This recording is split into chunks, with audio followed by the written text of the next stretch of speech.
Tell us about your program and how it works. Well, we are unique in a way, but our curriculum is known curriculum. I think the science of reading is out there.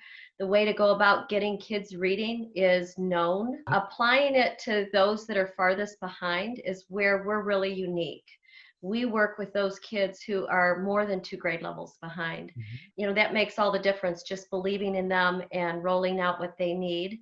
And it works. And it's intensive one-on-one tutoring, correct?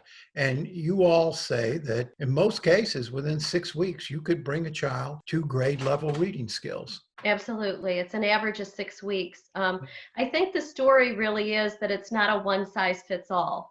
Mhm. We want to give kids what works for those that are just a little bit behind. But it is that intensive one on one that's an hour a day, every day, from anywhere to 4 to 14 weeks. We give an individual prescription for literacy for an individual child. So Dr. Nikolai Vitti, the superintendent of Detroit schools, has asked you to scale up this program basically as rapidly as you can. What is the scope of the problem in the Detroit school system and in Michigan as a whole? Well, you'll find in communities like Detroit that it's 85% that I say fall into that literacy gap.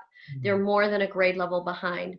But what's surprising, Nolan, is that almost any school district, you could take Rochester Hills or Birmingham, and they're coming in somewhere between 15 and 25% that are also in that gap for different reasons. It's not generational illiteracy. It would be ADHD, dyslexia, autism, English language learners. And so this epidemic is spreading, and we really just need to give kids what they need. They're showing up to school anyway. Let's just get them literate while they're there.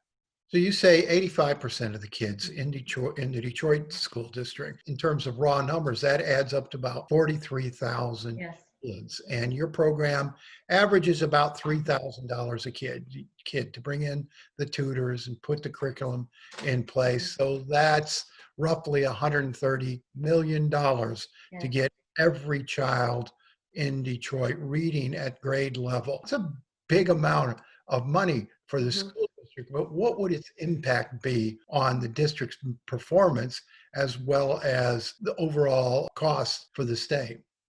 Well, year after year, we fund, our tax dollars fund public education for every child that shows up. And Mhm. so we're spending over the K-12 investment of those 43,000 kids.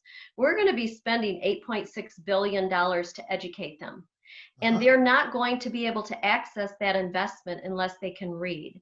And so I think the $130 million is a big number. But when you look at that, that's the investment to access 8.6 that $1 billion. I mean, that is something that we really just need to do. And in terms of the performance of the schools, when you talk about standardized testing and other measures that we use to Mhm. grade schools on, how would it change things? Well, it would change everything because now teachers couldn't have literate kids in the classroom. I would say that this is a silent epidemic. It's been with us well over 2 decades. And we now, maybe it started out you had 20% of the kids that couldn't read.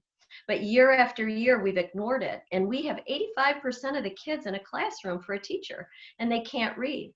We have, they're frontline workers, just like we have in our hospitals right now. But we have not flattened that curve. We have not helped them deal with all the issues in poverty. And literacy is a great place to start. So if you had the money, how long would it take you to close that literacy gap in Detroit? If it's the high school kids, it's a 3-year plan Okay. to tutor those kids. If it's the entire district, it's going to take 5 to 7 years, depending on how everything comes together. This isn't rocket science. We train a tutor. They are staff. They work an hour a day with kids, 5 days a week, and we get them literate. So hiring tutors, anyone, all walks of life can be a tutor. Pamela Good, Beyond Basics, thank you for joining us today and good luck with your campaign. Oh, thank you, Nolan. Appreciate it so much.